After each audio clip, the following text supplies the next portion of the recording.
Award, presented by Lucas Oil. We're here in Union, Kentucky at Florence Speedway. Don O'Neill is the man out front and a seasoned veteran, needless to say, behind the wheel of one of these. Dave Argabright sat down with him earlier today.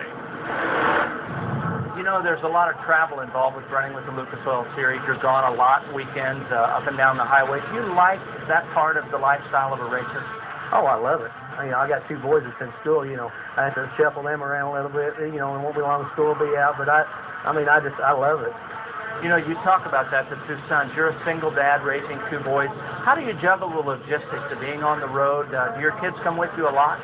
Yeah, whenever school gets out, they're with me all summer long, and, my parents help me a ton with them, and, it's sometimes you don't know what you're going to do, but it always seems like it works out. Are these good times for Don O'Neill? No, I love it. I'm enjoying it, and I'm back on the top of my game, which that's where I feel like I fell off of it for a while, and everything's going really good.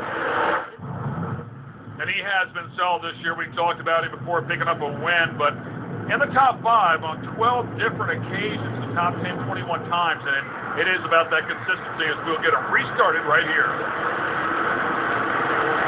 Green flag back out. Don O'Neill, picked up $100,000 in this year's Dream at Eldora Speedway, so he knows how to win the big bucks.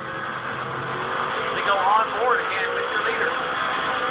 He doesn't flinch. There's no doubt about that, but it does seem as though his car's always good early on, maybe even through the center of the race, but at the end, there's always something there that just has to pick forward. And you watch Marler sling the green number 16 down in there. Talked about that being a brand new car. It's a rocket chassis, and glad to be out here. We'll find out how the young man does. Big hill right behind him, side-by-side racing behind those guys. Go back to John Blankenship, that back there, the 23 car, trying the high line. Through turns 3 and 4, back to Marler in the 16. Again, big hill there in the 1, Janowski in the 6.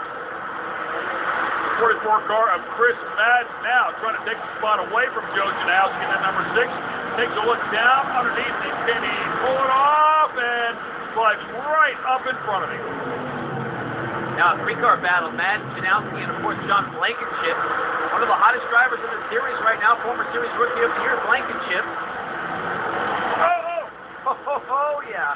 Yeah, Janowski getting up into the Blankenship there in his left row with his right rear, and that will allow the 49 of Davenport. So these guys, as they battle for 8th position, already rubbing wheels here in this lap 16. Yeah, and it looks like Joe's not getting off the turn quite as good as those guys were. He's still going right to the center, as we watch the leaders also kind of drive to the center there in turn 1 and 2. Daryl Lanigan, of course, always solid and always a competitor. Anytime he shows up, a threat to win one of these things. And right in front of our points leader, who at this point you also know has to race smart.